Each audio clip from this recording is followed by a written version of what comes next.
Zee 24 तास एक पाऊल पुढे। आज एक महिन्यानंतर या आठवणी ताज्या करतानाही खरं तर दुर्घटनेची आठवण ताजी करतानाही डोळ्यातले अश्रू गोठतात, शब्द जागच्या जागी थिजतात। ही घटना तेवढीच दुर्दैवी आहे। या संदर्भातच बोलणार आहोत आपण। आपल्यासोबत आहेत निर्मला सामंत प्रभावळकर, सदस्य राष्ट्रीय महिला आयोग। सर मॅडम, आपल्या झी 24 तास मध्ये स्वागत। एक महिना वेदनेचा, या एका महिन्यानंतर जो जनक्षोभ उफळला होता, उसळून आला होता, त्यात काय होणं अपेक्षित होतं आणि नेमकं काय झालंय गेल्या महिन्याभरात?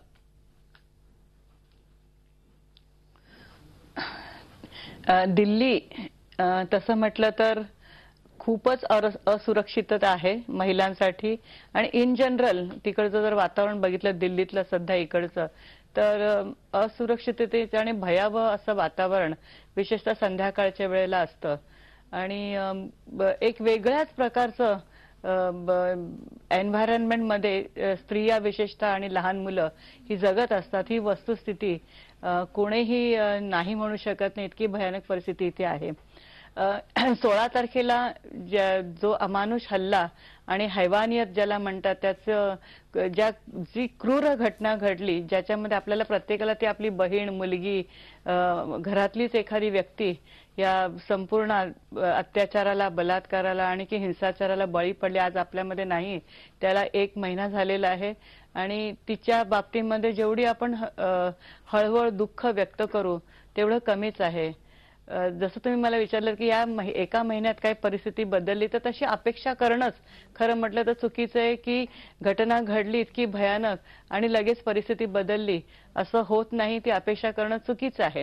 परंतु एका महिन्यामध्ये जे ऍडमिनिस्ट्रेटिव्ह, जसं मी म्हटलं की 2 प्रकार असतात, एक जी अशी घटना घडतेच कशी, हा एक वेगळा प्रकार आहे। आणि हा घटना घडल्यानंतर ज्या पद्धतीने पोलिसांनी ते हँडल करायला पाहिजे होतं, ज्या पद्धतीने ह्या संपूर्ण प्रकार ह्या असं घडली का, याच्यावर जे उपचार म्हणून एका महिन्यामध्ये ऍडमिनिस्ट्रेटिव्ह जे काम केलेलं आहे ते असं झालेलं आहे की जस्टिस वर्मा कमिटी याची स्थापना झाली। जस्टिस वर्मा कमिटीने सगळ्यांकडेच ऍप्लिकेशन्स केले की ह्या केसमध्ये आणखीन काय काय आपल्याला करता येईल, आणि त्या सगळ्यांचेच म्हणजे मला असं वाटतं सगळ्या राजकीय पक्षांनी तिकडे दिलं, एनजीओजनी दिलं, गव्हर्नमेंटने दिलं आणि बऱ्याच मोठ्या प्रमाणामध्ये त्यांच्या जस्टिस वर्मा कमिटी जे सुप्रीम कोर्टचे निवृत्त मुख्य न्यायाधीश होते त्यांच्याकडे बऱ्या प्रकारे चांगल्या सजेशन्स गेलेले आहेत। दुसरं म्हणजे खूप मोठ्या प्रमाणात हेल्पलाईन सुरू झालेल्या आहेत, दिल्लीमध्ये झालेले आहेत, त्याचप्रमाणे देशभरामध्ये झाले। आपल्या महाराष्ट्रामध्ये पण मी बघितलं बऱ्याच ठिकाणी हेल्पलाईन सुरू झाल्यात। सगळ्यात महत्त्वाचं दिल्लीमध्ये सर्वोच्च हायकोर्टने निर्णय घेऊन त्यांना डायरेक्शन दिले की दिल्ली स्टेटने इमिजिएटली फास्ट ट्रॅक कोर्ट केली पाहिजे। दिल्लीमध्ये जेवढे प्रत्येक ह्याला म्हणजे 6 फास्ट ट्रॅक कोर्ट घेण्याचा निर्णय झालेला आहे। सर्वोच्च न्यायालयाने सुद्धा सो मोठो दखल घेतली आणि सर्व देशामध्ये म्हणजे ज्याला तुम्ही घडणार त्याला करणार का फास्ट ट्रॅक कोर्ट, म्हणून महिलांच्या ज्या होणाऱ्या घटना असतात त्यांना फास्ट ट्रॅक कोर्टची निर्मिती झालेली आहे। बसेस ज्या आहेत खास करून दिल्लीमध्ये ज्या व्हाईट लाईन बसेस आहेत त्याच्यावरच्या सगळ्यांनीच काळ्या ज्या फिती ह्या आहेत, ग्लासेसवर ज्या ब्लॅक ग्लासेसला ते सगळं काढायची मोहीम सुरू झालेली आहे। आणि अशा पण माझं म्हणणं आहे की अशा टेम्पररीली किंवा लॉंग टर्म मधल्या काही चांगल्या गोष्टींची सुधारणा करण्यात आलेली आहे, परंतु हे किती वेळ राहणार याविषयी सुद्धा मॅडम अतिशय महत्त्वाचं हे वाक्य आहे तुमचं की सुधारणांना सुरुवात झाली आहे, बदलाला कुठून तरी सुरुवात झाली आहे, पण बदल अपेक्षित आहे की वचक अपेक्षित आहे, या 2 गोष्टींमधली तफावत तपासणार आहोत एका छोट्याशा ब्रेकनंतर। स्वागत, मी जाणार आहे दिल्लीत। निर्मला सामंत प्रभावळकर आपल्यासोबत आहेत। मॅडम, या निमित्ताने एक प्रश्न निर्माण होतोय की 16 डिसेंबरच्या त्या रात्री नेमकी प्रशासन यंत्रणा काय करत होती, पोलीस काय करत होते, समाज काय करत होता, असा अनेक प्रश्न विचारले जातात। त्यानंतर कॅन्डल मार्चही निघाला, पण त्यानंतर एवढी दुर्घटना होऊनही समाजाच्या परिस्थितीमध्ये अजूनही फरक पडलेला दिसत नाहीये। अजूनही टॅक्सीवाले रात्रीचे महिलांची भाडं नाकारतात, अजूनही व्यवस्था, मग ती मुंबई असो की दिल्ली, हे चित्र बदलल्याचं चित्र का दिसत नाहीये, याबद्दल काय सांगाल?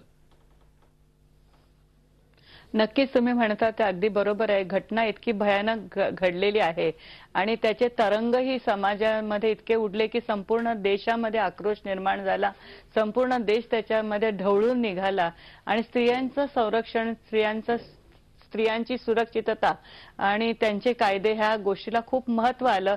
त्याच्यावर चर्चा व्हायला लागल्या, कमिट्या स्थापन झाल्या, हेल्पलाईन सुरू झाल्या.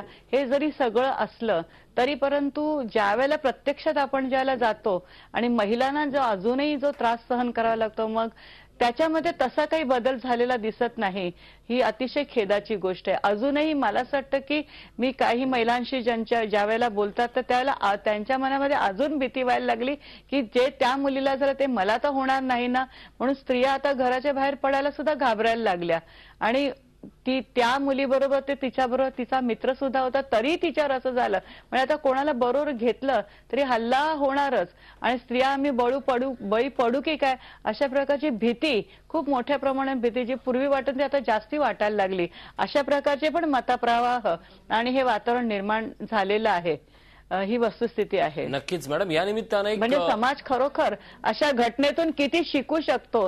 आणि पोलिसांना मला असं वाटतं की ही सगळी व्यवस्था आहे परंतु घटना घडल्यानंतर सुद्धा पोलिसांची जी सेन्सिटिव्हिटी पाहिजे, लोकांमध्ये जो पोलिसांविषयी आत्मविश्वास पाहिजे, तो अजूनही तेवढा आलेला नाही. याच्यासाठी पोलीस यंत्रणेला खूप काही काम करणं याची खूप मोठी गरज आहे. नक्कीच मॅडम, या संदर्भात नाण्याची जी दुसरी बाजू आहे ती म्हणजे समाज आहे. आपण नेहमीच म्हणतो सरकारने हेल्पलाईन ऍक्टिव्ह केली, प्रत्येक ठिकठिकाणी या ठिकाणी काम करण्याची जी यंत्रणा राबवली ती खरोखरच त्याची दखल घ्यावी लागेल. पण या निमित्ताने एक प्रश्न आहे, सरकारने हेल्पलाईन सुरू केली, सरकारनं महिलांविषयी कायदे कडक करण्याचे जे धोरण आहे ते अवलंबलं, पण दुसरी बाजू या निमित्तानं अधोरेखित करावीशी वाटते की पुरुषांना सुसंस्कृत करण्याचं जे धोरण होतं ते प्राथमिक स्तरापासून पुन्हा एकदा राबवण्याची गरज, या पद्धतीत आणण्याची गरज निर्माण झाली आहे का? नक्कीच. आपण नेहमी म्हणतो की मुलींनी सुशिक्षित झाल्या पाहिजे, मुली शिकल्या पाहिजेत, मुली स्वतःच्या पायावर उभ्या राहिल्या पाहिजेत. आता मुली म्हणजे शहरातल्या मुली तरी त्यांनी स्वतःची बरीचशी प्रगती केलेली आहे. परंतु असं जरी असलं तर तिच्यावर होणारं जेंडर व्हायलन्स आहे, त्याच्यामध्ये काही कमी झालेली नाही की ती मुलगी सुशिक्षित आहे त्यामुळे आता ती जेंडर व्हायलन्सला स्वतः एकटी समोरी जाईल. आणि कारण नुसत्या मुली सुशिक्षित होऊन फायदा नाही, त्याचबरोबर पुरुषांची सुद्धा मानसिकता आहे. स्त्रियांकडे बघण्याचा जो पुरुषांचा जो दृष्टिकोन आहे, पुरुषांचा म्हणजे इन जनरल मेल डॉमिनेटेड किंवा पेट्रियार्कल किंवा पुरुष प्रधान संस्कृतीतल्या मानसिकतेचा स्त्रीकडे बघण्याचा जो दृष्टिकोन आहे तो बदलणं खूप गरजेचं आहे. आणि हा लगेच बदलणार नाही, त्याच्यासाठी आपल्याला काहीतरी धोरणात्मक निर्णय घ्यावे लागतील आणि खूप मोठ्या प्रमाणामध्ये ह्याच्यावर काम करण्याची आवश्यकता आहे. जसं मी म्हटलं की जेंडर इक्वल एज्युकेशन करणं, ग्रूमिंग करणं. पूर्वी आई वडील, आजोबा, आजी हे ग्रूमिंग करायचे, त्याच्यामुळे घरामधली असलेली मुलगी ही आपल्याला बहीण वाटायची. बाहेर जर चांगलं ग्रूमिंग झालेला मुलगा असेल तर त्याला दुसरी जी मुलगी असेल तिच्याविषयी एक बहिणीचं नातं असेल, एका मैत्रिणीचं नातं असेल, त्याच्या मनामध्ये तिला कसं प्रोटेक्ट करावं अशा प्रकारची भावना येते. तिच्यावर एक सेक्स ऑब्जेक्ट किंवा तिला टार्गेट करायचं, तिला बळी पडायचं अशी भावना येणार नाही.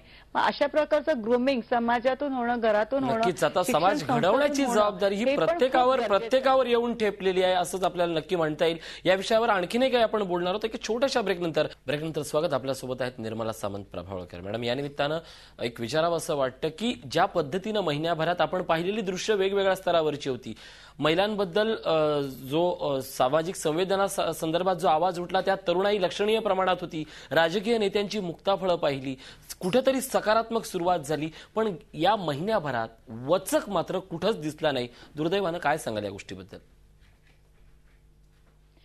दिल्लीमध्ये तसं बघायला गेलं तर वातावरण म्हणजे एका महिन्यामध्ये पोलीस स्टेशनवर महिलांचे जे तक्रारी आहेत त्यांना प्रामुख्यानं महत्व देण्याचं काम वाढलेलं आहे.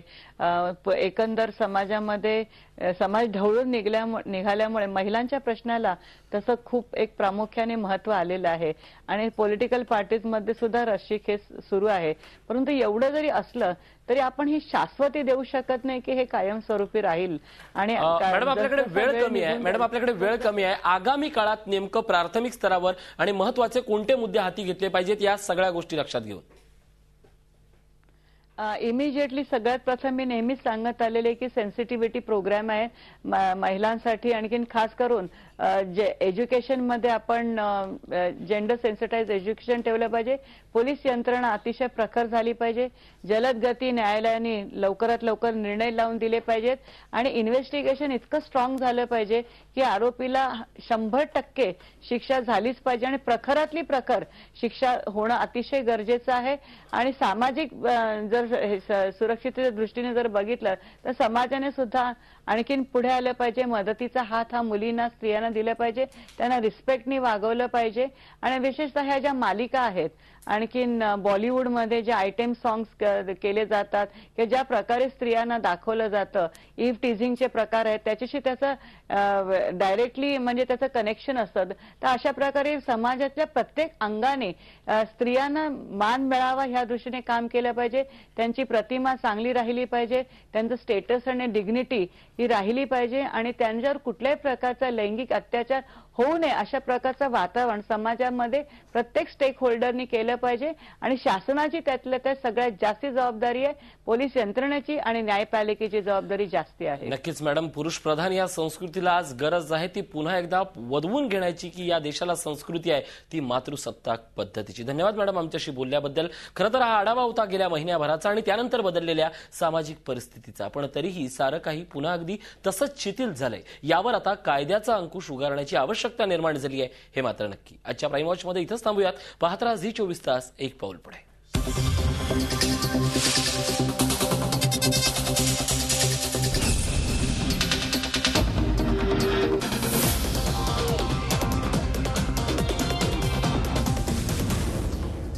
झी 24 तास, एक पाऊल पुढे.